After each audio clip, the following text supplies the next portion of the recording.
E se eu te dissesse que o vizinho amigável do bairro, conhecido por organizar festas comunitárias e animar crianças vestido de palhaço, fosse, na verdade, um dos assassinos mais brutais da história? É isso mesmo, John Wayne Gacy, também conhecido como Palhaço Assassino, não apenas aterrorizou os Estados Unidos com seus atos macabros, mas também deixou uma marca tão profunda na cultura popular que inspirou um dos vilões mais icônicos do cinema, Pennywise, o palhaço do filme It, A Coisa. O autor Stephen King confessou que o caso Gacy influenciou na criação de Pennywise. Afinal, a ideia de um palhaço, um símbolo de alegria e diversão, ser, na verdade, uma figura maligna que caça crianças, é assustadoramente real na história de Gacy. Mas o que fez de John Wayne Gacy uma das figuras mais temidas da história? Como ele conseguiu enganar uma comunidade inteira, enquanto cometia assassinatos terríveis bem debaixo de seus narizes? Prepare-se para mergulhar fundo em um dos casos criminais mais assustadores de todos os tempos. John Wayne Gacy nasceu em 17 de março de 1942, em Chicago, Illinois, em uma família devotamente católica, mas marcada por um ambiente tóxico. Seu pai, um veterano de guerra alcoólatra, era notoriamente abusivo, tanto física quanto psicologicamente. Desde cedo, Gacy foi submetido a humilhações constantes, sendo chamado de fraco e inútil. Aos 11 anos, Gacy sofreu um grave acidente. Foi atingido na cabeça por um balanço, o que causou desmaios frequentes por anos. Mais tarde, descobriu-se que ele tinha um coágulo no cérebro. Embora tenha sido tratado, o impacto psicológico desses traumas e os abusos familiares. Essa combinação de abuso, isolamento e problemas de saúde moldou uma personalidade ansiosa por aprovação, mas com uma raiva reprimida que mais tarde explodiria em atos de extrema violência. Apesar de um passado marcado por dificuldades, Gacy parecia ter superado tudo. Ele se casou, teve filhos e tornou-se um empresário bem-sucedido, administrando uma empreiteira em Chicago. Frequentemente, organizava festas em sua casa e era conhecido por se vestir como Pogo, o palhaço, em eventos beneficentes. Seu carisma e habilidade em manipular as pessoas fizeram dele uma figura querida na comunidade. Ele era ativo politicamente, chegando a ser fotografado ao lado da então primeira-dama dos Estados Unidos, Rosalynn Carter. Ninguém poderia imaginar que, sob essa fachada de cidadão exemplar, escondia-se um assassino em série. Gacy tinha um método calculado para atrair suas vítimas, geralmente adolescentes ou jovens adultos, com promessas de trabalho ou oportunidades financeiras. Ele as convidava para sua casa, onde oferecia bebidas ou drogas. Depois de ganhar a confiança da vítima, ele realizava seu truque de mágica com algemas, convencendo-as a permitir que ele as prendesse. Uma vez imobilizadas, as vítimas eram brutalmente torturadas, abusadas sexualmente e, por fim, estranguladas com uma corda. Gacy chamava isso de o truque do nó. Ele geralmente enterrava os corpos no espaço sob sua casa, conhecido como crawl space. Quando ficou sem espaço, começou a descartar os corpos em rios próximos. Em 1972, Gacy cometeu seu primeiro assassinato conhecido. Timothy McCoy, de apenas 16 anos, foi atraído para a casa de Gacy, onde foi esfaqueado brutalmente. Mais tarde, Gacy confessaria que sentiu uma onda de poder ao tirar a vida do jovem. Esse crime desencadeou uma onda de assassinatos que duraria anos. Gacy desenvolveu um padrão macabro. Ele atraía jovens para sua casa com promessas de trabalho ou diversão, os drogava e os algemava, alegando ser um truque de mágica. Depois, os torturava, abusava sexualmente e estrangulava, enterrando os corpos no espaço sob sua casa. Entre 1972 e 1978, Gacy assassinou pelo menos 33 jovens, embora algumas estimativas sugiram que o número real possa ser maior. Suas vítimas tinham idades entre 14 e 21 anos e geralmente eram meninos que fugiam de casa ou vinham de contextos vulneráveis. Um dos casos mais chocantes foi o de Johnny Butovich, que confrontou Gacy sobre um pagamento atrasado em 1975.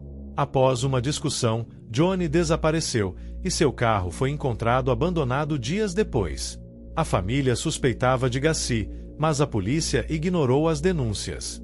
Outro caso emblemático foi o de Robert P.S., um adolescente de 15 anos que desapareceu em dezembro de 1978 após informar à mãe que iria falar com um empreiteiro sobre um emprego. Esse empreiteiro era John Wayne Gacy. Esse caso foi o ponto de partida para a queda de Gacy. A investigação sobre o desaparecimento de Robert levou a polícia diretamente à casa de Gacy.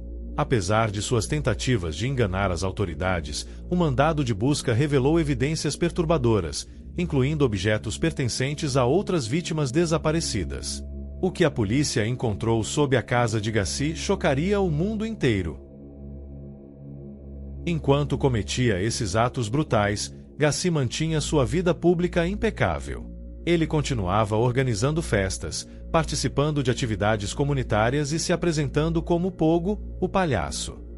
Curiosamente, essa dualidade, o palhaço amigável que esconde um monstro, também é a essência de Pennywise, do filme It. O personagem de Stephen King reflete o terror psicológico de Gacy, alguém que simboliza a inocência, mas é, na verdade, a personificação do mal.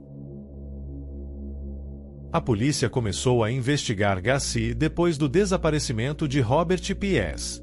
Durante as buscas em sua casa, encontraram itens pertencentes a várias vítimas, incluindo um recibo da farmácia onde Robert trabalhava. Com um mandado de busca, os investigadores descobriram um cemitério no espaço sob a casa. Ao escavar o espaço sob a casa de Gacy, os investigadores descobriram um verdadeiro cemitério clandestino. Corpos em diferentes estados de decomposição estavam enterrados em covas improvisadas. Ao todo, 29 corpos foram recuperados da propriedade. Outros foram encontrados em rios próximos, onde Gacy começou a descartar suas vítimas quando ficou sem espaço para enterrá-las. Os investigadores que entraram na casa de Gacy a descreveram como um local perturbador, tanto pelo cheiro de decomposição quanto pelos itens encontrados. Quadros de palhaços pendurados nas paredes. Gacy se vestia como Pogo, o palhaço em festas comunitárias. Uma caixa contendo cordas, algemas e objetos usados nos crimes. Uma coleção de itens pertencentes às vítimas, como joias, carteiras e roupas. Apesar dos horrores que ocorriam ali, a casa era relativamente bem arrumada, com móveis simples e decoração típica de uma casa familiar da época. O espaço rasteiro sob a casa era o verdadeiro local do horror. Gacy o utilizava como um cemitério pessoal, onde enterrava a maioria de suas vítimas. O crawl space tinha menos de 1 metro de altura, obrigando Gacy a rastejar para enterrar os corpos. Ele usava cal para ajudar na decomposição dos corpos e minimizar o odor. Além disso, ordenava que empregados cavassem buracos, sob o pretexto de instalar sistemas de drenagem. Após a prisão de Gacy, a casa foi demolida em 1979 devido à quantidade de atenção e morbidez associada ao local. A área ficou vazia por anos antes de outra casa ser construída no terreno, que recebeu um novo endereço para afastar as lembranças do caso. Embora a casa não exista mais, ela continua sendo um símbolo dos horrores cometidos por Gacy. Documentários, livros e filmes frequentemente recriam o ambiente para destacar a dualidade de sua vida. Uma fachada normal que escondia um dos mais infames assassinos em série da história. A descoberta horrorizou não apenas a comunidade local, mas também o país inteiro. As reportagens sobre os crimes do palhaço assassino dominaram os noticiários, e a imagem de Pogo tornou-se um símbolo do horror. O julgamento de John Wayne Gacy começou em fevereiro de 1980, durou 5 semanas e mais de 100 testemunhas ouvidas. A promotoria apresentou um caso sólido, destacando a premeditação e a crueldade de seus crimes. Ele tentou alegar insanidade, afirmando que sofria de múltiplas personalidades, mas os promotores apresentaram evidências contundentes de que seus crimes eram premeditados, como testemunhas, incluindo sobreviventes de suas tentativas de sequestro, descreveram em detalhe suas táticas cruéis. O júri não se convenceu da alegação de insanidade. Ele foi condenado por 33 assassinatos, o maior número de condenações para um único assassino nos Estados Unidos. Sua sentença foi a morte por injeção letal, executada em 10 de maio de 1994. Suas últimas palavras foram: "Beije minha bunda". Enquanto aguardava sua execução, Gacy deu várias entrevistas, tentando se retratar como vítima das circunstâncias. Ele também começou a pintar, criando quadros de palhaços que, ironicamente, se tornaram objetos de curiosidade macabra. A história de John Wayne Gacy continua a assombrar os Estados Unidos, não apenas pelos crimes que cometeu, mas pelo impacto cultural que deixou. Ele mostrou ao mundo como alguém aparentemente comum pode esconder um monstro, e inspirou histórias como a de It. Ele também inspirou outras várias obras de ficção e análises psicológicas, lembrando-nos de que o verdadeiro terror muitas vezes está mais próximo do que imaginamos. A ideia de um palhaço aterrorizante personifica o medo de que algo inocente possa, na verdade, ser perigoso. É uma metáfora que ressoa profundamente, porque nos força a questionar quem realmente conhecemos. John Wayne Gacy nos deixou uma lição perturbadora. O mal pode se esconder atrás das máscaras mais inesperadas. Ele não apenas tirou vidas inocentes, mas também roubou a sensação de segurança de uma nação inteira. Se você gostou desse vídeo e quer acompanhar outros casos impactantes como este, deixe seu like, se inscreva no canal e ative o sininho para não perder os próximos episódios. Muito obrigado por assistir e até a próxima!